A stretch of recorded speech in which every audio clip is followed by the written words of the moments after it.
MCAT questions around a minute, part 22. Let's go. Pause this video and take a second to read and answer this problem. This question is about the urinary system, and in order to answer the problem, you have to understand what aquaporin channels are and what hormones regulate the collecting duct. So let's talk about it. Blood enters the glomerulus through the afferent arteriole, filtration occurs at the glomerulus, and blood exits through the efferent arteriole.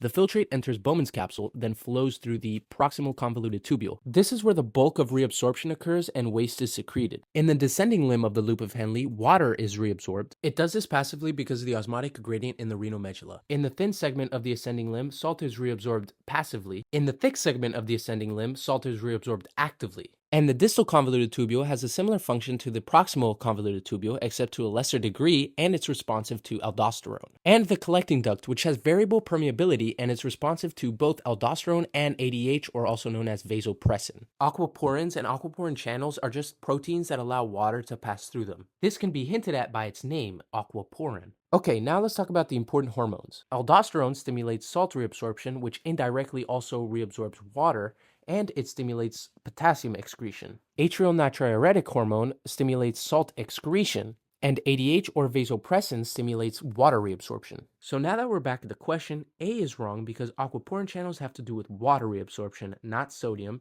and it has to do with the collecting duct, not the proximal tubule. B is correct because if aquaporin channels don't work, water cannot be reabsorbed. Therefore, urine volume increases and there's a decrease in urine osmolarity. C and D are wrong because they describe secondary or completely unrelated effects. B directly explains the consequence. If you want an explanation, let me know in the comments.